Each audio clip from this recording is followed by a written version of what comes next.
Eu salvo os irmãos com a paz do Senhor, amém? Eu gostaria de falar nessa noite com os irmãos sobre uma igreja que tem todos os sinais que é uma igreja cheia do Espírito Santo de Deus. Eu venho falar com os irmãos nessa noite sobre o que está escrito no livro de Atos, no capítulo 2, no versículo de 36 ao 47. Se os irmãos puderem me acompanhar em casa, diz assim a palavra do Senhor. Ouvindo eles isto, compungiram-se em seu coração e perguntaram a Pedro e aos demais apóstolos: que falaremos, varões irmãos? E lhe disse-lhe Pedro: arrependei-vos, cada um de vós,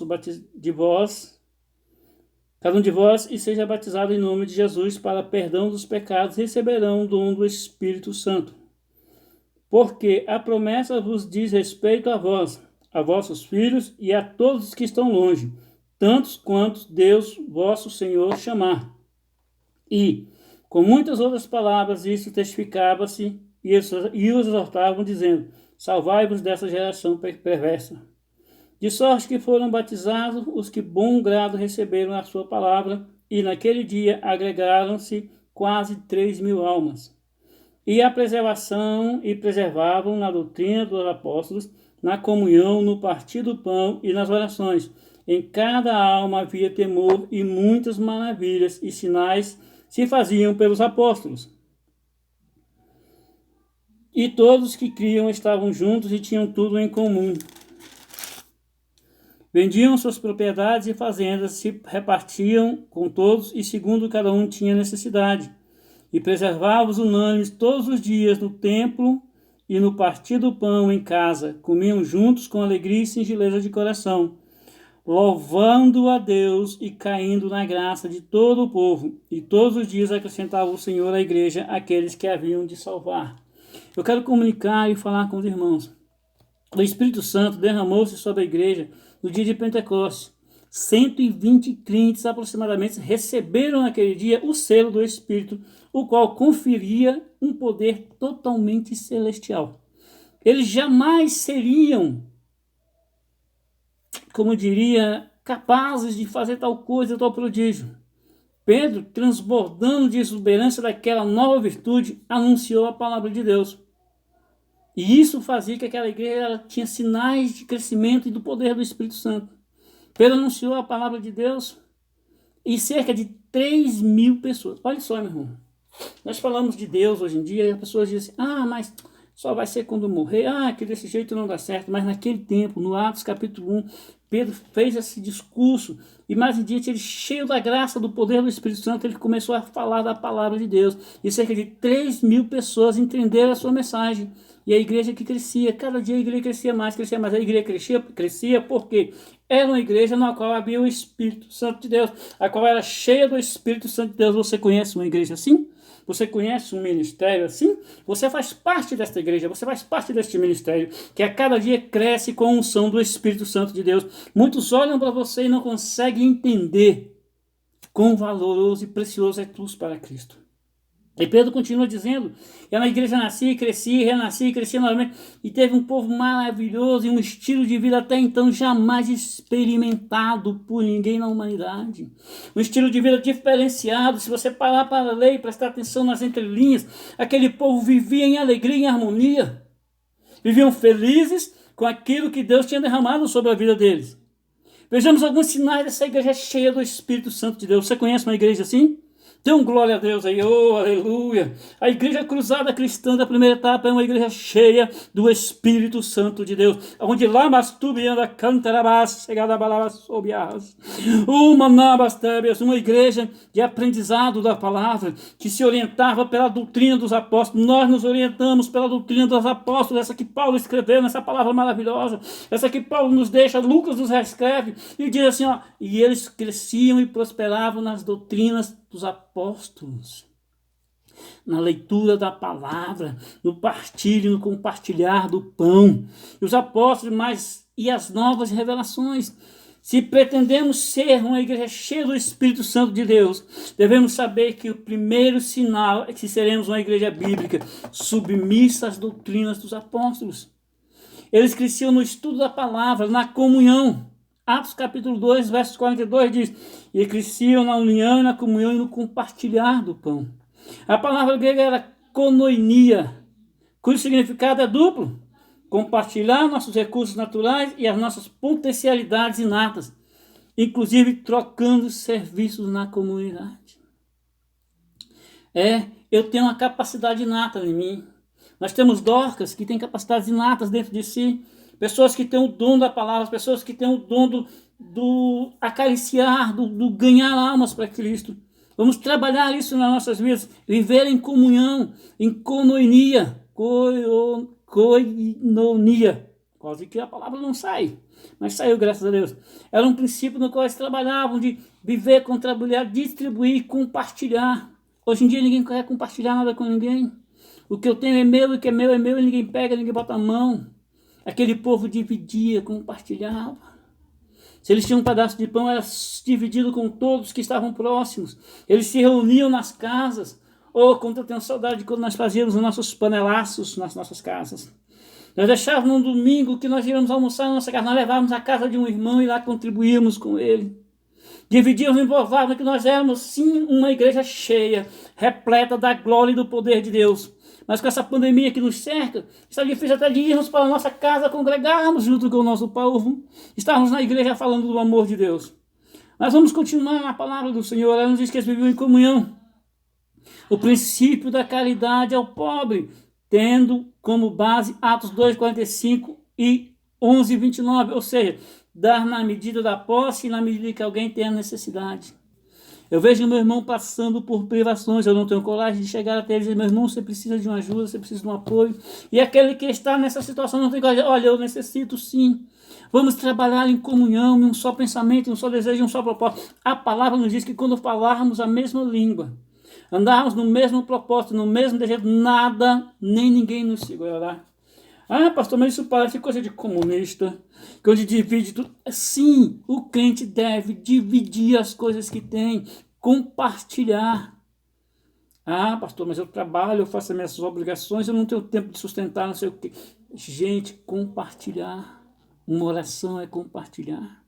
Um bom dia é compartilhar o seu desejo que aquele dia seja bom. Quando se fala em compartilhar, todo mundo já pensa: vou meter a mão no meu bolso, vou ter que tirar dinheiro para ajudar fulano, para ajudar ciclano. Meu irmão, muitas vezes você compra um pacote, 2, 3 pacotes de arroz na sua casa, você usa um. Compartilhe, divida e dê, e dá-se usar, boa medida, transbordante, recalcada e sacudida. Assim diz a palavra do Senhor. Uma igreja cheia do Espírito Santo de Deus. É uma igreja que vive em comunhão. É uma igreja que sabe dividir as suas posses, que sabe contribuir, que sabe compartilhar. Compartilhar é dar a melhor parte. Aquela igreja era uma igreja cheia do Espírito Santo porque ela vivia do estudo da palavra, da comunhão. Elas, se pretendermos ser uma igreja cheia do Espírito Santo, não podemos estar alheios às necessidades dos irmãos que estão próximos de nós. Como está cheio de uma coisa se não temos compaixão, se não temos comunhão com o nosso irmão? Era uma igreja que tinha estudo da palavra, comunhão e adoração. Glória a Jesus. Santo, santo é o teu nome nesta noite, Senhor. Uma igreja que adorava como? No partir do pão e nas orações. Ao partir o pão davam graça e oravam ao Senhor. Eu imagino, Senhor, muito obrigado por esta alma que está próximo de mim. Obrigado, Senhor, irmão, pelo irmão que se encontra ao meu lado. Meu Pai querido, isso serve-nos de ilustração da diversidade de adoração nos cultos primitivos. O partir do pão é o ato litúrgico e as orações são sempre criativas. As adorações ao Senhor são sempre algo grande, algo novo, algo libertador. Era uma igreja que vivia cheia do Espírito Santo de Deus, porque tinha palavra, tinha comunhão e tinha oração, um orando pelo outro, um se preocupando com o outro, não se preocupando para fazer conversinhas paralelas ou fofoquinhas, mas se preocupando pelo bem-estar do irmão. Era uma igreja cheia do Espírito Santo. Deve haver duas coisas a mais, além de palavra, comunhão, oração. Deve ser uma igreja cheia de jejum. Jejuar faz bem ao corpo, à alma e ao espírito. Informalidade formal e uma formalidade informal. Uma alegria reverente e uma reverente alegria. No culto a Deus deve haver lugar para a liturgia, para a criatividade, para os hinos e para a manifestação do louvor. 2 Tessalônicas 5, 18, 17, 18 diz: orai sem cessar. Orar em todo tempo orar e buscar a santidade no Senhor. Nós devemos correr e trabalhar a favor daqueles que nos amam, daqueles que buscam as nossas vidas. Eu quero te convidar nessa noite a fazer parte desse terceiro e quarto tópico, desse quarto tópico de uma igreja cheia do poder de Deus, uma igreja cheia do Espírito Santo de Deus. Ela tem palavra, ela tem comunhão, ela tem oração, mas ela também tem evangelismo. Sair às ruas e dizer que Deus é bom, que Ele salva, que Ele liberta, que Ele cura. Ah, mas como que eu vou sair às ruas com essa pandemia? Tenho que usar máscara, álcool em gel, tenho que me distrair, tenho que fazer isso. Meu irmão, use as redes sociais como nós fazemos nos nossos cultos. Eu vi aí alguns status, as pessoas colocando toda a família junta em uma só tela de celular, uma conversa íntima, familiar. Um bom dia, uma boa tarde, uma boa noite. Liga para um irmão que há muito tempo você não conversa com ele. Evangelizar. O evangelismo da igreja primitiva tinha 5 dimensões, que eu acho super interessantes essas dimensões. Nós achamos que evangelizar é sair na rua e entregar folhetos, é falar bom dia, boa tarde, boa noite. Não. Evangelizar é o simples ato de você participar de algo diferenciado. A evangelização da igreja primitiva tinha 5 dimensões. A primeira dimensão era a soberania de Deus. Acrescentavam-lhes o Senhor. Quando nós buscamos ao nosso Deus, o Senhor se aproxima de nós. Ele faz o desejo do nosso coração, porque antes de nascer no nosso coração, nasceu primeiro no coração dele. Oh, aleluias! A segunda dimensão era a coerência e a autoridade. Eles se juntavam um serviço social, o evangelismo. Era uma igreja que evangelizava todo homem e cuidava de todo homem todo. O que eu quero dizer com isso? Ele evangelizava todo homem, todo ser humano, mas cuidava do homem em um todo, do físico e do espiritual. Alimentava a carne e ao espírito através da palavra, da doutrina, da oração e da comunhão. Era uma igreja que tinha coerência no que fazia e autoridade no que fazia. Era coerente porque ajudava no físico e tinha autoridade porque usava a autoridade dos apóstolos para falar do amor de Deus. Eu quero parar com você para a terceira dimensão desse evangelismo, que é da naturalidade. Para eles, era natural o evangelizar. A Bíblia nos diz, em Atos, continua dizendo que eles evangelizavam dia a dia. Eles evangelizavam. Eles não precisavam de grandes eventos ou de apresentações especiais. Eles não estavam sempre disponíveis e a igreja crescia naturalmente aonde eles iam. Vamos evangelizar, mas tem que ter um show de Fernandinho, tem um show de não sei quem, de Cassiane tem que vir para evangelizar esse povo. Dia a dia, no seu dia a dia, na casa do seu vizinho, no seu parente, no seu próximo. Eles evangelizavam dia a dia e a igreja crescia. Você quer ver a sua igreja crescer? Você quer ver a sua igreja cheia do Espírito Santo de Deus? Esse Espírito não há mentira, nem sequer intolerância. Comece a evangelizar no seu dia a dia, no seu falar, no seu sentar, no seu levantar, no seu deitar, na sua postura diante do seu vizinho. O evangelismo tinha outra dimensão, que era a dimensão do louvor. Eles evangelizavam dia a dia e louvando a Deus. Deve ser a maneira do cristão viver. É falando do amor e louvando ao Senhor. O mundo não se deixará convencer pela razoabilidade da nossa doutrina, mas por nosso estilo de vida. O mundo só vai se convencer que nós somos crentes quando nós mudarmos a nossa atitude, quando nós mudarmos o nosso jeito de pensar, pararmos de nos preocupar com nós mesmos e começarmos a preocupar com a situação daqueles que nos cercam. Olhar para nós mesmos e dizer, eu estava desse jeito, mas agora eu vou ser melhor. Eu fazia as coisas tortas, mas eu vou me consertar diante do meu Deus. Aquele povo ganhava a simpatia dos outros com a mudança das suas vidas. Às vezes nós pensamos que se orarmos, jejuarmos, formos sinceros e piedosos, teremos sucesso automático quando evangelizarmos. Mas precisamos ter a estratégia certa também. Também nós precisamos ter um momento certo também. Eu não vou chegar na casa de uma pessoa e falar que Deus a ama se eu não tiver uma estratégia para isso. A igreja primitiva usava um método certo, chamava-se simpatia. Seja simpático com o seu vizinho, que ele vai querer saber o que aconteceu na sua vida. Seja simpático com seus parentes, que eles vão querer saber o que aconteceu na sua vida. Por que de tanta simpatia? Por que de tantas gentilezas? Por que de tanta transformação? Seja simpático, feliz e alegre. Porque ninguém quer ficar debaixo de um espinheiro, mas todos procuram uma árvore frondosa que lhe dê sementes, que lhe dê sombra, que lhe dê sossego. Procuram pessoas que têm uma palavra de ânimo e não de destruição. Ser simpático. Aí você vai ver a sua igreja crescer. Uma igreja cheia do Espírito Santo de Deus. Eita glória! É muita glória nessa noite. Aleluia, Senhor. Ela tem palavra, e nós vivemos e comemos a palavra do Senhor. Ela tem oração, ela tem comunhão, ela tem evangelismo, ela sai às ruas gritando que Deus é bom, e é no dia a dia, é no seu dia a dia que você vai fazer tal coisa, é no dia a dia que você vai conseguir mudar a história de muitos que te cercam. Assim como Deus mudou a minha e a sua história, Deus quer mudar a história do seu vizinho, Deus quer mudar a história do teu parente, daquele dependente químico. Deus quer mudar a história dele, mas quer que você seja o canal dessa mudança. Quer que você seja a razão dessa mudança.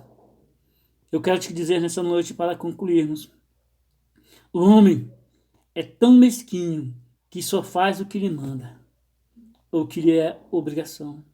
Vamos sair do protocolo, vamos sair dessa regra, vamos sair dessa ser mesquinha, dessa forma.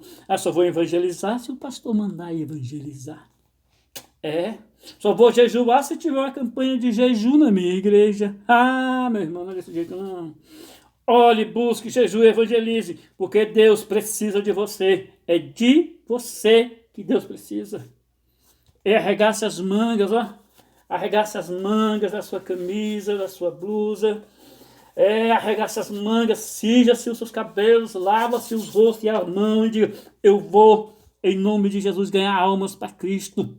Através das redes sociais, por enquanto, mas quando acabar essa pandemia, eu vou de porta em porta, eu vou falar com o meu vizinho, eu vou falar com o meu irmão que Jesus o ama, que Jesus me livrou de tantas coisas horríveis e me salvou para a vida e para a glória. Eu quero concluir essa mensagem te dizendo: não seja mesquinho. No relacionamento da igreja cheia do Espírito Santo, são 3 relacionamentos que existem de uma igreja cheia do Espírito Santo.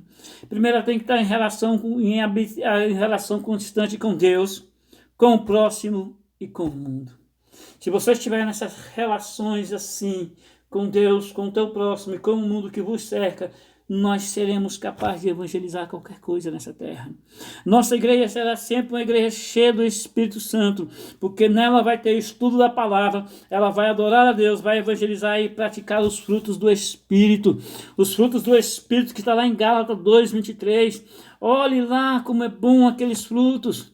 Aleluia, Jesus. Gálatas, não se esqueça, Gálatas 5:22 e 23. Vamos abrir lá para nós lermos os frutos do Espírito Santo. Aleluia, aleluias. Oh, glória a Deus. Isso aqui é para você ficar pensando durante o final dessa semana.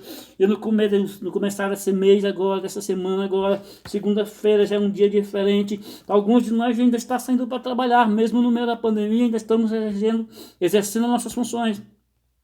São poucos que estão pegando transporte coletivo, mas os poucos que tem lá, talvez muitos precisam ouvir a palavra do Senhor. E quando você está cheio do Espírito Santo de Deus, quando você começa a evangelizar a prática dos frutos do Espírito, que são Gálatas, capítulo 5, versículo 22, que diz bem assim: porque está escrito, aqui está, mas o fruto do Espírito é amor, gozo, paz, longanimidade, benignidade, bondade, fé, mansidão e temperança. Contra essas coisas não há lei. Tenha em tua vida, para que a nossa igreja seja cheia do Espírito Santo de Deus. Tenha os frutos do Espírito sobre a sua vida. Eu quero te convidar nessa noite a fechar os teus olhos, curvar a tua fronte e dizer: Espírito Santo de Deus, eu quero ser uma igreja cheia do teu Espírito. Eu quero ser uma igreja cheia da tua graça. Eu quero ser uma igreja cheia da tua palavra. Eu quero ser uma igreja cheia de comunicação. Eu quero ser uma igreja cheia de comunhão. Eu quero ser uma igreja cheia de humilhar, de necessidade, Senhor amado. Eu quero ser uma igreja cheia de glória, de poder.